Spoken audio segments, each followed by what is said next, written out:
दोस्तों, मैं आपको ये बताने जा रहा हूँ कि डायबिटीज़ के मरीजों को अगर पैर में घाव हो जाए, इन्फेक्शन हो जाए या कोई कट जाए तो उसका कैसे इलाज करना चाहिए।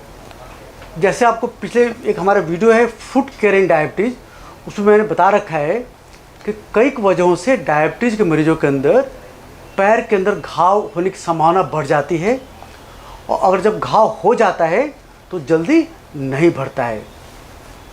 इसके कई कारण होते हैं, जैसे कि पैरों के अंदर खून दौरान कम होना या पैर की नसों को सुन्न होना या ब्लड शुगर बढ़ने की वजह से बॉडी के अंदर इन्फेक्शन कंट्रोल होने की कैपेसिटी कम हो जाना या ड्यू टू डायबिटीज़ की वजह से नसों असर आने की वजह से पेशेंट का इम्बैलेंस होकर के पैर में चोट लगने की टेंडेंसी ज़्यादा हो जाना। तो इन सब वजहों से डायबिटीज़ के मरीजों को अगर कभी कट जाता है या कोई कीटाणु स्किन में एंटर कर जाता है तो तेज़ी से बढ़कर घाव तेज़ी से फैलता है। जैसे आपको दिखाता हूँ फोटो में, और आप फोटो देखिए ये, तो इसमें अगर देखेंगे यहाँ पे तो ये देखिए आपको तेज़ी से इन्फेक्शन फैलता है, एक इन्फेक्शन हो जाता है, ऐसा इन्फेक्शन बढ़ता है। तो इसलिए आप डायबिटीज पर ध्यान रखना चाहिए कि अगर जहाँ थोड़ा इन्फेक्शन आए इमीडिएट एंटीबायोटिक स्टार्ट करें, डॉक्टर सलाह लें और रोज़ अपने पैर का ख्याल रखें। इस तरह कई घाव हो जाते हैं। तो आज आपको बताने जा रहा हूँ कि अगर डायबिटीज़ के मरीज को घाव हो तो क्या करें। तो सबसे पहले डायबिटीज़ के मरीजों को डेली अपने पैर का विशेष चेकअप करना चाहिए कि कहीं पैर में कट तो नहीं है, कहीं लाली तो नहीं है, कहीं रेडनेस या दर्द तो नहीं है। इसका मतलब वहाँ पे इन्फेक्शन का खतरा बढ़ जा रहा है। तो जहाँ कहीं स्टार्टिंग जहाँ भी कट हो, जहाँ भी हल्का रेडनेस हो, हल्का पेन हो, तो इन्फेक्शन है, इमीडिएट आप local antibiotic ointment like Soframycin, tea bag, Fucidin कई ऑइंटमेंट स्टार्ट कर दें जिससे घाव बढ़ ना पाए। अगर थोड़ा घाव गहरा हो गया है तो आप ओरल एंटीबायोटिक डॉक्टर सलाह लेकर के ले जिससे कि इन्फेक्शन बढ़ ना पाए। अब मैं बता रहा हूँ कि अगर इन्फेक्शन तेज़ी से बढ़ गया, जैसे इन मरीजों में देखिए, मान लीजिए किसी मरीज में इतना इन्फेक्शन इतना ज़्यादा बढ़ गया है, बहुत अंदर चला गया है, या इस पेशेंट देखिए इन्फेक्शन यहाँ स्टार्ट हो काफ़ी अंदर चला गया है, तो क्या करें। तो डायबिटीज़ के अंदर अगर इन्फेक्शन ज़्यादा बढ़ गया है तो पहला स्टेप होगा गुड डायबिटीज़ कंट्रोल। खाली पेट ब्लड शुगर 110 से कम रखें और खाने वाला ब्लड शुगर 180 से कम करें। अक्सर डायबिटीज़ के मरीजों में जब इन्फेक्शन हो जाता है तो बॉडी के अंदर कुछ ऐसे स्ट्रेस केमिकल, कुछ टॉक्सिन बैक्टीरिया रिलीज करता है जिसकी वजह से जो भी गोली पहले काम कर रहा था वो काम करना बंद कर देता है। या अगर कोई मरीज इंसुलिन ले रहा होता है, उसे डायबिटीज कंट्रोल था, तो जहाँ इन्फेक्शन होगा उसके इंसुलिन का असर घट जाएगा और शुगर हाई हो जाएगा। तो अक्सर डायबिटीज़ के मरीज अगर गोली खा रहे हैं तो उनको इंसुलिन शिफ्ट करना पड़ता है। अगर इंसुलिन इंजेक्शन ले रहे हैं तो उनको इंसुलिन की मात्रा बढ़ानी पड़ती है, और 2 बार ले तो 3 बार करना पड़ता है, 3 बार ले तो 4 बार करना पड़ता है। आप कितना भी शुगर इंसुलिन ले रहे हो, आप हर रोज़ डेली 2-3 बार ब्लड शुगर चेक करके अपना इंसुलिन डोज बढ़ाएं और शुगर को जल्दी कंट्रोल करें। तो पहला स्टेप है शुगर कंट्रोल करना। सेकेंड स्टेप होता है एंटीबायोटिक ट्रीटमेंट। अगर घाव छोटा है तो मुंह ओरल एंटीबायोटिक कैप्सूल टैबलेट से काम चल जाता है और लोकल अप्लाई करने से। अगर इन्फेक्शन डीप है, ज़्यादा है, तो इंजेक्शन देना बहुत ज़रूरी है। अगर आपको डॉक्टर इंजेक्शन सलाह दे रहा है तो प्लीज़ लीजिए। आपको इंजेक्शन आपको इंट्रामस्कुलर यानी कि मसल के अंदर इंजेक्शन लगाया जाता है या डायरेक्ट वेन के अंदर लगाया जाता है।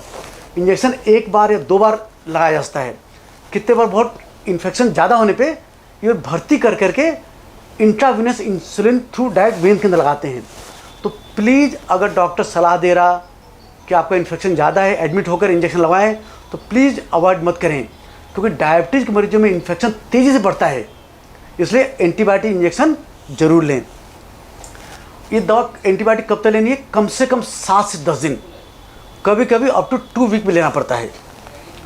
तो सेकेंड हो एंटीबायोटिक। थर्ड होता है उस घाव को, जैसे मान लीजिए सपोज ये इंजेक्शन है, ये इन्फेक्शन आपको, ये अगर कोई पका इन्फेक्शन है, जैसे ये देखिए ये इन्फेक्शन है, देखा आपने, तो इसमें क्या हो रहा है, इसमें इन्फेक्शन क्या हो रहा है, देखने में बाहर छोटा है पर अंदर काफ़ी गहरा होता है, अंदर बहुत गहरा होता है, ये पूरा फैला होता है। तो ऐसे में सर्जन लोग क्या करते हैं, ये छोटा चीरा मार करके यहाँ पे और पूरा इस घाव खोल करके पूरा पस ड्रेन करते हैं। तो थर्ड ट्रीटमेंट होता है ड्रेनेज ऑफ पस, क्योंकि अगर पस काफ़ी अंदर है तो ये ठीक, जब तक प्रॉपर पस ड्रेन नहीं होगा ये ठीक नहीं होगा। तो आप सर्जन मिल करके, अगर सर्जन ड्रेनेज बोल रहा तो ज़रूर ड्रेनेज कराएं। और इसमें क्या होता है कि अब जैसे कि ये इस अगर घाव देखिए, घाव में ये एज वाइट हो रखे हैं। वाइट एज का मतलब डेड एज है। यहाँ पे घाव अगर एंटीबायोटिक खाएंगे भी तो ये डेड एज बढ़कर यूनाइट नहीं हो पाएगा। तो अक्सर ये डेड एज जो उसको स्किन का उसको हटाना पड़ता है, उसे बोलते हैं डिब्राइडमेंट। तो पस ड्रेनेज एंड डेड टिश्यू को हटाना पड़ता है। फोर्थ होता है कि ऑफ लोडिंग द फुट। मान लिया ये पेशेंट है, इसके पैर में घाव है, तो एंटीबायोटिक दिया, पस ड्रेन किया, डिब्राइड कर दिया, घाव साफ हो जाएगा। लेकिन इसको चलना मना है। अगर ये मरीज चलता रहेगा तो पैर पर जोर पड़ेगा, जोर की वजह से बैक्टीरिया अंदर जाएंगे और वहाँ का उसको ब्लड फ्लो कम होगा। तो पैर के मरीजों को अगर घाव पैर में हो रखा है तो उस पैर का यूज़ नहीं करना होगा। अगर मान लीजिए सपोज पैर में घाव जो है उंगली साइड में है, एक साइड में है, थोड़ा सा है, तो आप एक जो होता है, जो क्या नाम वॉकर होते हैं, वॉकर, उसके सपोर्ट लेकर के आप चल सकते हैं। बट जहाँ घाव है वहाँ प्रेशर नहीं पड़ना चाहिए ज़मीन पे। अगर प्रेशर पड़ेगा तो बैक्टीरिया अंदर हो जाएगा और वहाँ का ब्लड फ्लो कम होगा, घाव भरने में दिक्कत आएगी। तो जिस पैर में घाव है उस पैर से चलना मना है, जान लीजिए। इसे बोलते हैं of loading the affected foot. अक्सर क्या होता है कि जब antibiotic, good diabetes control, good surgical cleaning और पैर को रेस्ट देते हैं तो अधिकांश लोगों में 2-3 हफ्ते के अंदर घाव भर जाता है। फिर आता है कि पैर की ब्लड फ्लो देखते हैं हम लोग। जैसे बोला कि डायबिटीज में पैरों का ब्लड फ्लो कम हो जाता है, तो हम उसको देखते हैं उसको पैर की नसें में ब्लड फ्लो कैसा है। अगर ब्लड फ्लो कम आता है तो ब्लड फ्लो बढ़ाने की दवा लिखते हैं।